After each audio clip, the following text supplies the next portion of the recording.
Di video kali ini saya akan share opini tentang mau jualan dulu ya atau branding dulu, dan kita mulai sekarang juga.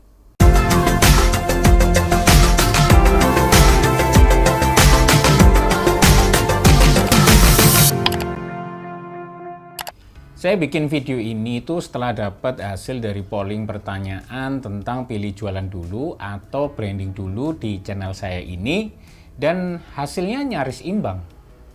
Sekitar 49% ya memilih untuk jualan dulu dan 51% itu memilih untuk branding dulu, dan ada salah satu komentar yang menarik yang saya setuju dengan mindsetnya. Ya, ini pertanyaan yang cukup banyak jadi perdebatan di kalangan pengusaha ya, khususnya yang masih pemula alias belum pernah gedein bisnis sebelumnya. Jadi gini, menurut KBBI, jualan itu kata kerja dari berdagang atau berjualan sesuatu. Sama dengan berjualan yang artinya mencari nafkah dengan menjual atau memperdagangkan sesuatu. Sesuatu ini bisa berupa produk ya, berupa fisik atau non-fisik maupun jasa. Nah, berjualan itu nggak mengharuskan adanya tatap muka ya secara langsung antara penjual dan pembeli. Apalagi di era digital marketing saat ini yang memungkinkan orang itu untuk melakukan transaksi jual beli itu secara online. Soalnya sekarang ya berjualan itu menjadi semakin mudah ya, sehingga banyak produk baru bermunculan dan menyebabkan tingkat persaingan yang semakin ketat. Makanya para pelaku bisnis mulai berpikir gimana caranya agar produknya ini menjadi pilihan konsumen. Banyak cara yang kemudian dilakukan agar bisnisnya bertumbuh ya, hingga akhirnya mereka ini mulai mengenal dan mempelajari istilah branding. Nah, sekarang yuk kita mulai dari istilah jualan dulu. Sampai detik ini, orang-orang di desa-desa maupun di kota besar sekalipun ya, baik di pasar tradisional atau di pasar modern ya, hingga jual beli online ya, masih banyak kok yang melakukan jualan itu nggak perlu branding dulu. Contohnya nih, orang yang datang ke pasar itu banyak yang nggak kenal siapa yang jualan ya. Orang ini cuma paham kalau di situ itu ada yang jual wortel, kangkung, ya, gula, apalagi beras, ya, dan berbagai komoditas lainnya, ya, yang bahkan nggak ada mereknya sekalipun. Nah, ketika harganya cocok, ya pembeli ini langsung serahkan uang untuk bayar, ya, dan kemudian terjadilah serah terima barang. Nah, meski nggak pakai branding, perputaran uang, ya, untuk proses jualan tanpa branding ini juga gede loh omsetnya. Padahal kalau kita perhatikan proses jual beli di pasar-pasar tradisional itu ya, ada komoditas ya seperti gula, beras ya, minyak goreng ya, garam, daging, buah-buahan ya, yang nggak ada mereknya ya. Dari komoditas itu nggak ada yang bermerek ya, dan rekam jejak penjualnya juga nggak ada yang tahu pembeli itu kadang. Kok ini bisa terjadi? Padahal katanya branding itu penting kalau mau jualan. Soalnya jualan tanpa branding yang sering kita temui di pasar tradisional itu hanya ada unsur need yang dilihat ya, kebutuhan. Nggak ada embel-embel lain.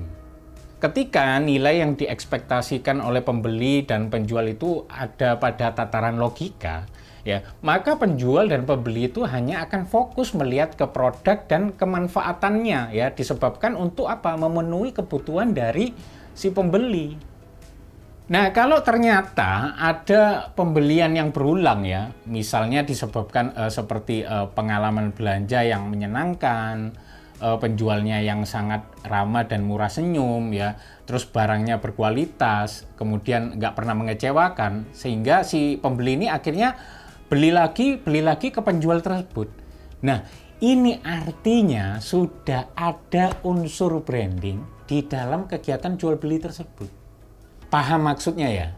Jadi branding itu bukan label, cap, simbol, atau logo ciptaan Anda ya.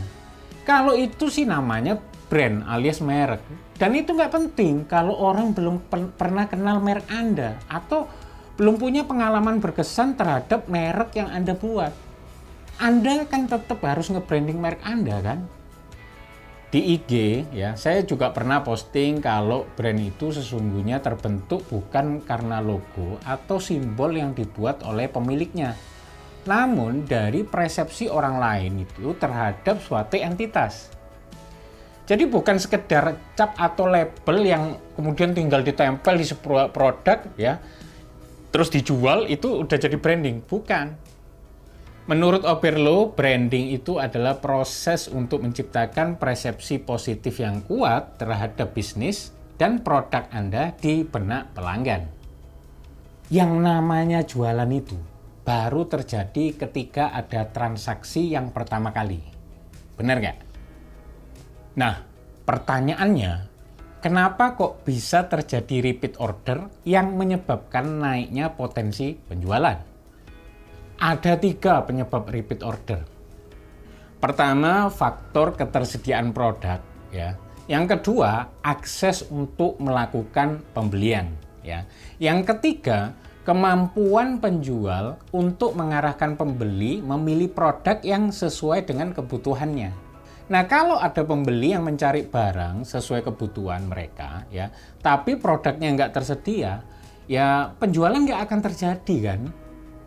Atau misal produknya itu ada tersedia banyak ready ya, tapi pembeli nggak ada akses untuk membeli produk yang dibutuhkan tersebut ya. Misalnya barang masih di gudang atau belum dipajang atau di display ya. Terus kalau di toko online itu lupa di-upload, di-posting ya, ya penjualan nggak akan terjadi juga. Atau misal produk udah ready nih, sudah diposting, namun saat pembeli itu datang nggak ada inisiasi dari penjual ya untuk mengarahkan atau memandu pembeli itu tuh memilih barang yang tepat. Nah, maka ya penjualan nggak akan terjadi. Nah, gimana sih caranya agar jualan itu makin kenceng? Kuncinya ada pada penguasaan psikologi atau kemampuan penjual itu mempengaruhi calon pembelinya. Barang tersedia, dipajang dengan rapi dan keren misalnya, ya. Ditambah penjualnya itu sangat persuasif, maka potensi terjadinya transaksi jualan juga akan makin tinggi. Ingat, ilmu psikologi itu ilmu untuk menguasai manusia. Proses terjadinya repeat order ini kemudian akan menghasilkan yang namanya pengalaman. Pengalaman mendapatkan manfaat dari produk yang beli, ya, kemudian pengalaman berinteraksi dengan penjual, dan bahkan pengalaman ketika pembeli menemui kendala terhadap barang atau jasa yang dibelinya, sehingga akan muncul tolok ukur ya tentang seberapa besar sih kepedulian atau pelayanan after sales-nya si penjual kepada pembelinya. Nah, wujud dari semua pengalaman pembeli ini yang kemudian itu disebut dengan persepsi pembeli terhadap penjual dan produk yang dijual ya, yang akhirnya menciptakan brand yang sesungguhnya. Persepsi pembeli ini akan sangat berguna ya untuk mempengaruhi keputusan pembeli ketika di kemudian hari ada penjual yang menjual barang serupa ya dengan kualitas yang sama, harga yang sama, dan bahkan teknik penjualan yang kurang lebih sama. Dan biasanya karena ragu ya untuk memilih menggunakan logika lagi, dan bisa jadi juga disebabkan sama-sama baik kualitasnya nih ya, maka pembeli itu akan masuk pada pertimbangan dengan menggunakan unsur emosi. Nah, kalau udah pakai unsur emosi, maka penjualan yang terjadi itu sudah bukan murni karena faktor logika lagi. Dan supaya produk penjual ini lebih mudah terlihat berbeda dengan produk sejenis yang dijual di kompetitor ya, maka muncullah ide ya agar dapat membedakan produk tersebut ya, yang mana akan berdampak terhadap naiknya potensi penjualan. Nah, ini yang disebut dengan branding. Branding itu merupakan wujud dari pengalaman para pelanggan terhadap produk dan penjual. Inilah yang seharusnya direncanakan sejak awal oleh pembuatnya, yaitu brand planning. Kenapa? Karena sebuah branding itu harus direncanakan, dieksekusi, dan diukur ya untuk dievaluasi terus-menerus kinerjanya. Nah, itulah sedikit opini saya tentang branding ya. Dan karena itulah banyak pengusaha yang masih pemula dengan modal terbatas ya biasanya akan prioritaskan itu jualan dulu. Mereka lebih fokus ya pada penjualan untuk memperoleh cash flow ya dalam rangka menghidupi kebutuhan dasar ya, serta untuk dapat menambah modal bisnisnya untuk scaling up.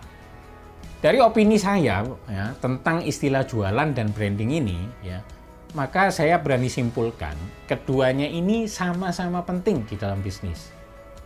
Jualan harus dilakukan supaya dapat cash. Nah, sedangkan branding itu dibutuhkan untuk membuat produk kita itu menjadi satu-satunya brand yang diinginkan banyak orang. Sehingga apa? Sehingga kelak terjadi repeat order ya dengan angka pertumbuhan yang bisnis yang tinggi ya. Bahkan sangat tinggi tanpa banyak investasi gede lagi di marketing terus-menerus. Nah, sekarang pertanyaannya adalah gimana sih caranya jualan lancar sekaligus juga branding juga jalan? Ya, temukan target market yang pas.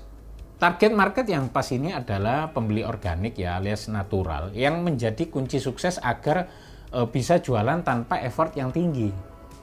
Biasanya pembeli ini ya tipikalnya itu didapatkan karena hubungan emosional dengan si penjual. Jadi gini, tujuan dari branding itu sebenarnya adalah kepercayaan. Sedangkan kepercayaan faktor kuat yang menentukan emosi. Dan emosi itu menjadi faktor penentu terjadinya penjualan. Nah, maka ketika penjual melakukan penawaran kepada target marketnya, artinya ya sudah melalui berbagai tahap branding yang mana kalau ini dilakukan kepada yang bukan target market, ya, alias nggak memiliki kedekatan hubungan emosional, ya akan butuh waktu dan tahapan lebih panjang dan tentu lebih lama. Ya tentu ini nggak akan sama dengan pelaku usaha yang memiliki modal lebih gede ya. Karena mereka bisa milih untuk mempersiapkan brand mereka secara matang duluan. Nah, untuk mempersiapkan branding itu misalnya dengan membuat konsep brand yang sesuai dengan produk dan target market yang dituju. Ya, kemudian bikin slogan yang tepat ya. Kemudian menggunakan media promosi yang relevan ya, kemudian bikin desain visual yang benar-benar mewakili produk ya atau jasa yang ditawarkan. Nah, satu lagi nih, kalau personal branding ya, maka ya sedikit berbeda karena persepsi yang akan dibentuk itu adalah personality atau kepribadian dari suatu figur. Biasanya ini si penjualnya langsung yang akan membranding diri dan wadah yang paling masuk akal untuk melakukan ya di media sosial seperti Facebook, IG, YouTube atau TikTok ya. Kalau Anda bukan siapa-siapa alias bukan public figure. Beda cerita kalau Anda itu public figure atau artis.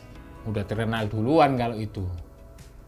Nah, itu sedikit opini saya tentang jualan dan branding ya. Semoga mengharukan. Ada pertanyaan? Seperti biasa silakan lempar di komentar.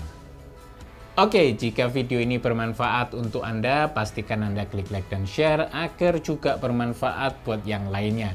Dan pastikan Anda klik subscribe dan nyalakan lonceng notifikasinya agar Anda selalu mendapatkan update video terbaru dari saya.